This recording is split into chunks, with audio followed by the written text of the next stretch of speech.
Hi friends, இந்த video வந்து நம்ம என்ன பார்க்க போகிறோம் அப்படின்னு கேட்டிங்கன்னா, இப்போ வந்து நம்மளோட கேம் சேஞ்சர் திரைப்படம் ரிலீஸ் ஆகி கிட்டத்தட்ட 2 நாட்கள் முடிஞ்சிருக்குங்க. ஸோ 2 நாட்கள் முடியல கேம் சேஞ்சர் திரைப்படம் எத்தனை கோடி வசூல் செஞ்சிருக்கு, அந்த ஒரு விவரத்தை பற்றி அந்த வீடியோ நம்ம டீட்டெயிலாக பேச போகிறோம்.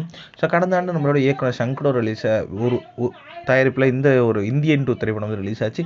ஆனால் வந்து அந்த ஒரு திரைப்படம் வந்து ரசிகர் மத்தியில் அந்தளவுக்கு வந்து ஒரு வெற்றி திரைப்படமாக அமைக்கப்படலை. அந்தளவுக்கு வந்து அந்த திரைப்படம் சரியாக ஓடலை அப்படின்னு கண்டிப்பாக சொல்லியானும். ஸோ அதனால் வந்து நம்மளோட சங்கரோட அடுத்த திரைப்படம் கேம் சேஞ்சர் திரைப்படத்து மேலே ரசிகர்களுக்கு ரொம்ப பெரிய ஒரு கண் இருக்குது. ஸோ அவரோட கம்பேக்காக இருக்குமா அப்படின்ட்டு அதன் பிரகாரம் பார்த்தா வந்து கடந்த 10ஆம் தேதி வந்து இந்த திரைப்படம் வந்து ரிலீஸ் ஆகி ரசிகர் மத்தியில் ஒரு கலவையான விமர்சனம் தான் பெற்றுட்டு இருந்துச்சு. ஸோ இந்த திரைப்படத்தோட பாடல்லாம் அந்தளவுக்கு இல்லை, அண்ட் சீன்ஸும் சிலது நல்லா, ஆனால் ஒரு ஸ்ட்ராங்கான மெசேஜ் மட்டும் படத்தில் இருக்குது அப்படின்றத வந்து சொல்லப்பட்டுச்சு. ஸோ முதல் நாள் வந்து உலகளவில் வந்து கிட்டத்தட்ட வந்து 183 கோடி வரைக்கும் வந்து கலெக்ட் பண்ணிச்சு அப்படின்ற ஒரு நியூஸ் கிடச்சிருக்குங்க. ஸோ 2வது நாளும் வந்து ஒரு நல்ல ஒரு வசூல் செஞ்சிருக்கு அப்படின்ற ஒரு நியூஸ் கிடச்சிருக்கு. ஸோ அதன்படி பார்த்தா வந்து நம்மளோட கிட்டத்தட்ட வந்து நம்மளோட கேம் சேஞ்சர் திரைப்படம் 2 நாட்கள் முடியல 230 கோடிக்கு மேலே கலெக்ட் பண்ணியிருக்கு அப்படின்றது இப்போ வந்து அஃபிஷியலான நியூஸ் வந்துருக்குங்க. இந்த ஒரு விஷயம் வந்து ரசிகர் மத்தியில் செம ட்ரெண்டிங்காக போயிட்டுருக்கு. கண்டிப்பாக ராம் சரணோட